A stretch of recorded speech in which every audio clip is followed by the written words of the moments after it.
Controversial take. You really can solve a lot of male problems by getting in shape and making money.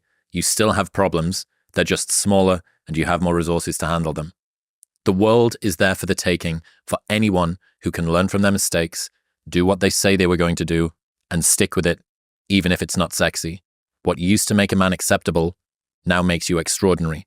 The bar for winning has never been so low. Show me two groups of men that need to learn a new skill or achieve anything, where the men that are in shape and have learned to make money do worse than an identical group of those men who are out of shape and have not learned to make money.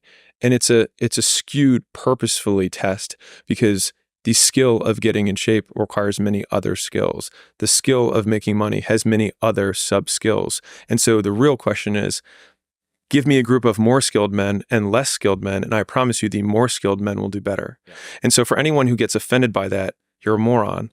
And so the idea is all men and women benefit from learning more skills. There's no world where being more skilled hurts you. What about the bar for winning has never been so low?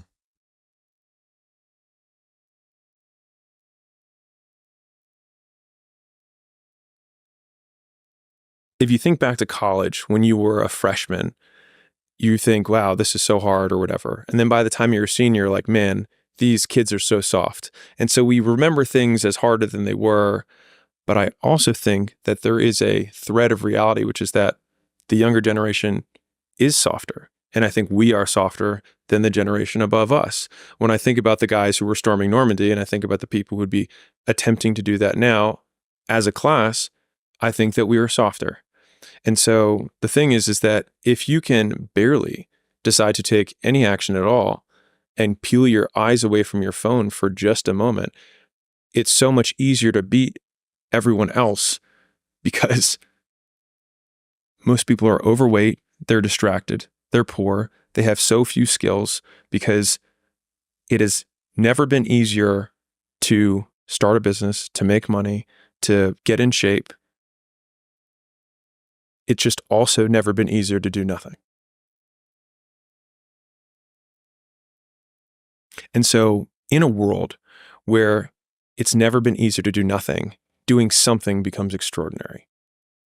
Yeah. The bar genuinely never has been so low, which is, it really does blow my mind, sort of the self-defeating cynicism mindset. And I think also that's why the idea of the lonely chapter resonates so much with people, because it literally is like taking the red pill. If you see this version of the world where you go, I can impact my outcomes. I can learn a thing, apply a thing, and then I change as a byproduct of doing that. As soon as you take those steps, you realize almost all of the people around you who have parts of their life that they're not happy about are kind of making a choice for it to be that way. Now, it may be an uninformed or an ignorant choice because they haven't taken said pill. And then you go, oh, fuck, that means that all of the things I don't like about me and I don't like about my life are my responsibility because I can change it. But given that you've got generalized cynicism everywhere, as opposed to thinking, I'm despondent, this sucks, I wish that the world was more hopeful, you can still think that and also go, that means that my competition has never been weaker, more vulnerable, more fragile. The ability to set myself out from the pack has never been easier. I think people struggle a lot with the concept that something can be both painful and empowering. It's this hurts, therefore it's bad. When taking full accountability of your life with all of the deficiencies that you have may be the most painful thing that you do when you look at yourself in the mirror and say, this is my fault. But in saying, this is my fault, those are also the first two steps of progress, because it's my fault, not anyone else's, which means it's my responsibility and my action that can change that. And I think that marrying short-term pain with long-term progress is one of the first connections that most people who are on that path have to make. This is the lead indicator of what will be the lag indicator that I want.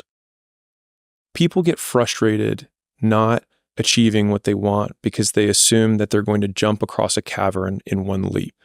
But if you picture your goals like you're trying to build a bridge across that crevice, and every brick that you put on that bridge is progress, and each one of those bricks represents a skill that you need to learn along the way, it just takes all the way until you get to the other side that you can actually walk across. And so the walking across is the outcome. It's the external perceived achievement.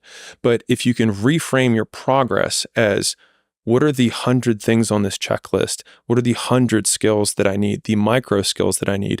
Then you can have much faster feedback cycles of wins that you're achieving along the way.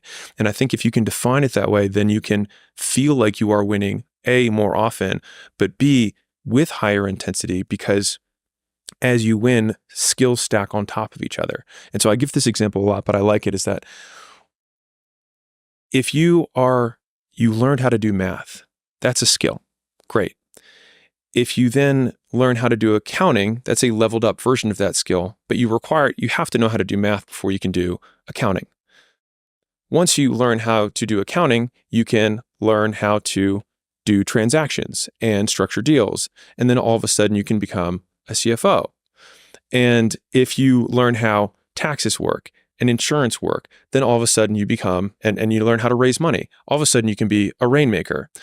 But the thing is that the gap between rainmaker and I know how to do math feels very big. But if you look at all of the micro things along the way, you might not get your first major deal done, which is what everyone man, he did that deal and made $20 million on one signature. Must be nice, right? And it is. But if you break those things down into the requisite skills, then you can make significantly more progress along the way. And I think that is more positively reinforcing. And I'm sharing this because this has been a perspective that has served me so well in my life, because the goals that I have now take many years to come to fruition. Like I'm working on a goal that in the next probably 18 months, I will have been working on for 13 years, and it will probably come due. And the crazy thing is that the bigger your goal, the bigger your timeline has to be. But the even crazier thing is that the bigger your timeline, the easier it is. If I said, you have to learn French and you don't speak French, and you have to do it by tomorrow, it's impossible. You're not going to do it. There's no way that you're going to be able to do it. But if I said you have to learn it in a decade, you're like, oh, I could easily do it. You could probably learn 10 languages in a decade. And so all of a sudden, the goals that you have can be significantly more achievable, and you can feel like you're consistently making progress by moving out your timeline. But because people are so short-term minded, because they can't just stop scrolling over and over again, they actually make it harder for them to achieve their goals, because the only goals that they deem acceptable are ones that are on an unrealistic timeline. And so they doom themselves from the beginning. If you're a beginner, just figuring out how to make your first dollar, I'm a co-owner of Skool.com, Skool.com. You can start for free. It's a cool setup that we have to help people do it. And right now, 54.1% of people who start a paid community on Skool make money. So we have put a tremendous amount of effort, Sam and I, into trying to remove all barriers and all friction for people who are getting started so that they have literally no excuses. It's a way better strike rate than OnlyFans. I don't know what their strike rate is, but we've worked really hard if you saw the amount of detail, I mean, maybe you heard some of this from the podcast, but the amount of detail that went into like where buttons go and what things we remove was actually a big one. Was how can we so pare this down so that people don't get overwhelmed? Because the number one reason people cancel or decide not to do something is overwhelm. And so we're like, okay, how can we funnel action into the clearest possible steps that people go step 1, step 2, step 3, and then all of a sudden they're like, oh, this actually worked. And so it's been really cool to see the thousands of people who have made their first dollar, which is what I make all my content about it to begin with. And so it's been the ride of my life. It's been awesome. Okay, I appreciate you, man.